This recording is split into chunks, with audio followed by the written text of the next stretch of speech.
All aboard! Beatles 832 here. We're going to take you on a little train trip as we show you how to play this game, Station Master by Calliope Games and Chris Bayless. Now, this is just the most recent edition. Originally, this was released, I think, in 2005-ish, somewhere around there. With, I think it was Mayfair Games or something.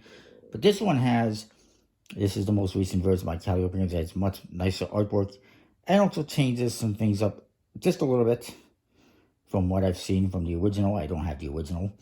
I like that the inside of the box has this nice artwork, and that this is actually, while it's plastic, it actually feels like, I don't know, like velvet or felt, kind of like the inside of an old, like, trunk, like you see here. So I think that's really cool that they did that. It is for 2 to 6 players, ages 8 and up.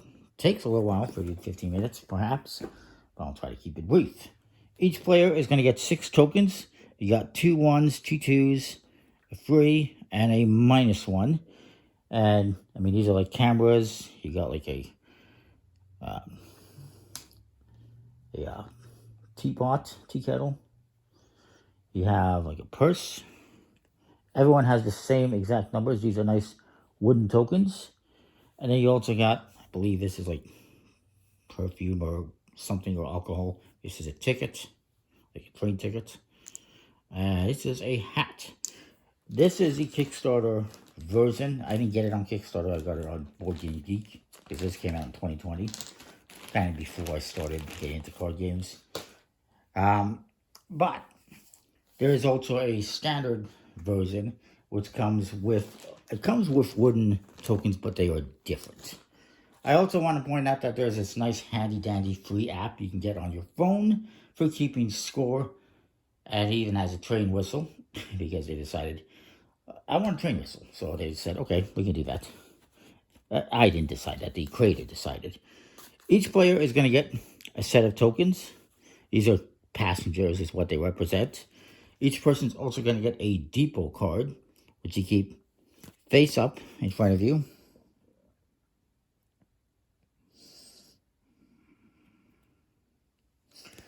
And I'll explain what those do in a minute. You have this big deck of Station Master cards. Each player gets free to start off with. And I'm just looking to see if there's anything of note. So this card here, I have to point out, the Rush Hour card, you do not use in a 2-player game. But this card does have an immediate effect. That's what I was looking for. And so, if you get this card, if you receive this at the start of the game, it says here, when you get this one, or when you draw this one, you immediately add one more locomotive and draw the next card. So, I'm going to immediately take this one out and draw a new card. And what you're going to do is you also have these locomotive cards. You can shuffle these up, like the Station Master deck. And you're going to play one for every player that is in the game. Now, because I got this Rush Hour card, I immediately increased this to 1 more. And then the rest is going to form a draw deck. On these cards, you have some information. You have numbers. Blue numbers. This one's a 7, you got a 4, you got a 5. They range from 3 to 8. There is 2 3s, 2 4s, 2 6s, a 7, an 8, and 5 5s. That number represents 2 things. First of all, it represents the number of passengers you can have on that train. So, if we're playing these passengers on here, once this one has 5, because it's 5, you can no longer add anymore. That's it. As an example.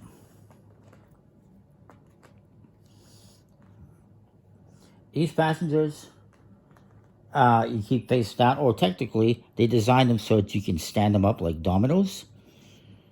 The original game just had like plastic chips. You couldn't do that. And they also, in the original game, did not have a -1. The -1 is basically a free passenger. They got a free ticket, so kind of interesting. And I'll show you how that affects things in just a bit. So the number represents the number of passengers. It also represents the number of rail cars you can add to that train. Once you hit, in this example, 5 rail cars behind that train leaves, and you will score points based on passengers that you might have played on there. As far as the rail cars are concerned, let's look at some examples here. You got all sorts of rail cars like this one, standard class. They have positive numbers, but you also have cars like this one that's a lifestyle car, which is a negative number. And you're going to be playing these here. You're always going to draw back up to 3 cards. Positive numbers are going to give you positive points. Obviously, negative are going to give you negative points. The reason why those are negative points, they are freight cars, like lifestyle cars. And I don't think if you're traveling on a passenger plane, you want to be sitting next to a cart full of cows or pigs. It just wouldn't smell very pleasant. Nor would you want to be next to a potentially explosive oil tanker, you know. So those are negative points. In the Station Master deck, you also have, there's your tanker card by the way, you also have action cards like that Rush Hour one I got, this one, Transfer.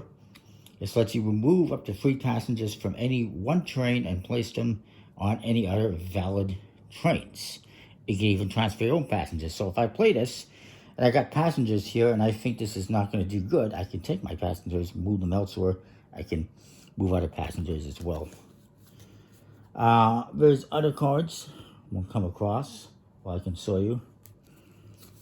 There's another one, Uncouple. This lets you remove 1 or 2 rail cars from the end of a train. This one's a nice one, the Royal Carriage. This one lets you double the value of the last 2 rail cars on a train that have a value. Here's another one that lets you move rail cars. There's different action cards that let you move or remove rail cars or move or remove passengers, basically. Then it's important to note these ones. The executive class. This is a +6 if played on an executive locomotive, but it's a -3 if it's played anywhere else. So this executive class, if I play it here, it's going to be worth -3.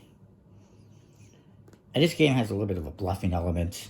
You know, you don't necessarily know what your opponents are doing or what they're playing, because this is going to be played here face down. So nobody's going to know if that's a +1, +3, a -1.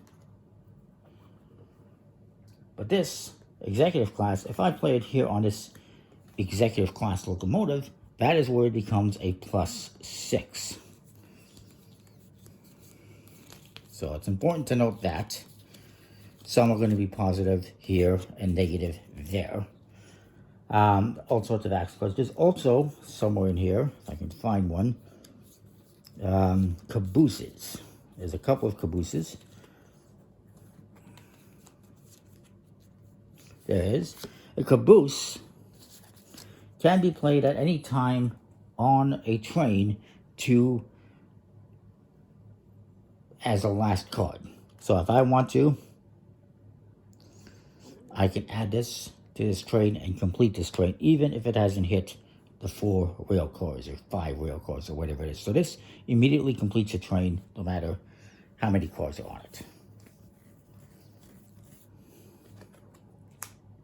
In terms of locomotives, there's one more as I mentioned. There's 2 executive class, and there's this one, which is a freight train. The freight train, if this was on the table, reverses things. So if I play on this freight train a standard car like this, it's going to be a -5 instead of +5. But if I play this lifestyle car, this now becomes a positive. So hopefully that makes sense. On a freight train, the negatives are positives, the positives are negatives. Aside from this one, it would still be a -3 because it's executive class. That's a positive. So there is that. So I'll put that away. So again, you're always going to start off with, I'll put this Rush Hour in the discard pile because I played it already. If you get the Rush Hour again, you add a train and you discard it and you draw back up to 3. You're always going to have 3 cards in your hand.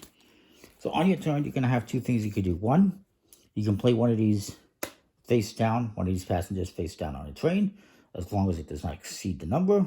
Or you can play one of these cars in front of a train. And then you draw back up to 3. Then another player is going to go, maybe they say, you know what, I want to put that here. And this guy's going to go, he's going to play this here. And he draws back up.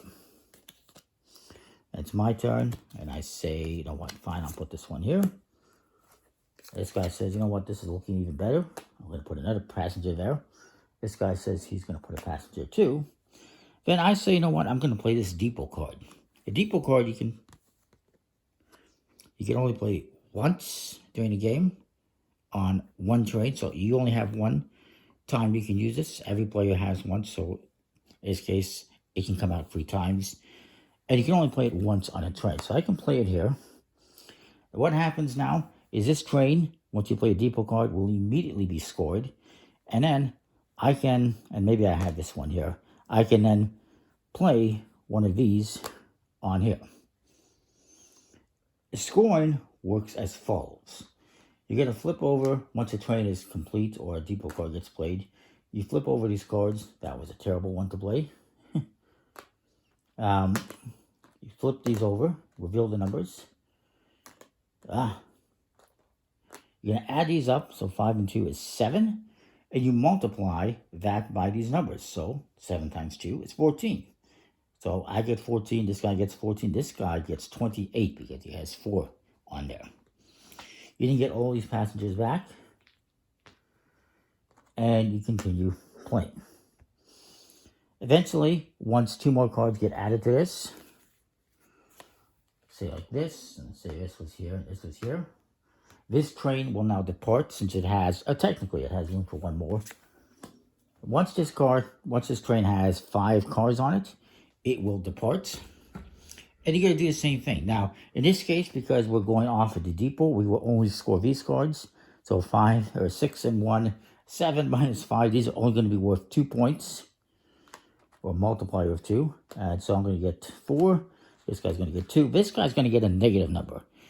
A negative times a positive will always be a negative. So in this case, it was 2 points. So he's going to get minus 2 points. And you subtract that from your score, which you're keeping track of on the paper. But otherwise, it's a positive. Once a train is complete, you discard all of these. And you draw a new train. And this gets discarded as well. And you continue. You're going to keep doing that until you've gone through all the locomotives and they've all left the station. Let's do another quick example. So let's say I played that there. This guy has that. This guy has that. And we play this and this and this as an example. This train is now complete. There's only 3 cars. And actually, sorry, that's a... that's not a locomotive. I'll put that here. My bad. Well, let's say this one is here. And we had these here. So this train is now complete. And this person put a 1. This one had a 2. And I had a minus 1. So we're going to do the math again. Minus 6 and 1 is minus 5. This player, again, they had a 1, so it's going to be negative 5. This guy's going to have a negative 10 on this score. And hopefully you can see those cards all right. I apologize if you can't. As close as I can get in.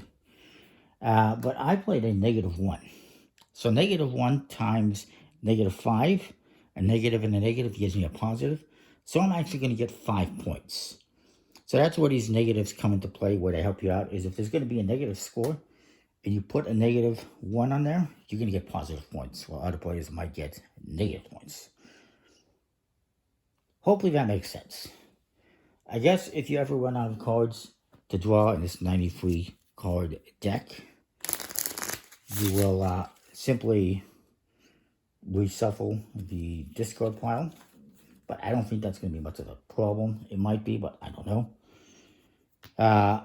Overall, though, it's a pretty cool card game. The cards are decent quality with linen finish. These are nice wooden tokens. If I didn't mention, again, in the standard edition, You get different tokens, but they're also nice wooden tokens, and maybe even nicer than these ones. I mean, I think these are nice. Again, you get 6 per player. There's the 93 cards. You get the 6 depot cards, 1 for each player. And I think it's 13 locomotives, plus the beautiful rules. The artwork is very nice. I mean, sir, you really don't, you may not care too much about a livestock car, but look at this. These are like retro trains as well in the past. So yeah, it's pretty nice quality components. 13 locomotive cars, 36 passenger cons.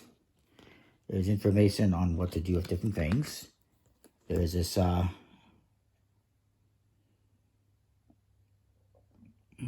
nice little thing, chart. I'm not sure what that does exactly, I suppose. A glossary of all the action cards. Yeah.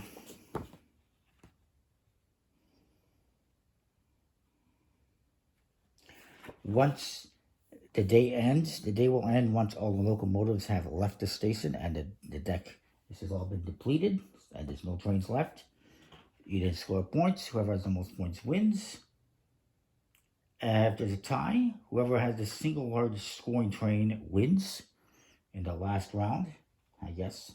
And if all the station master cards get drawn, actually it says you don't reshuffle the deck. Instead, you just continue to play with the cards you have in your hands.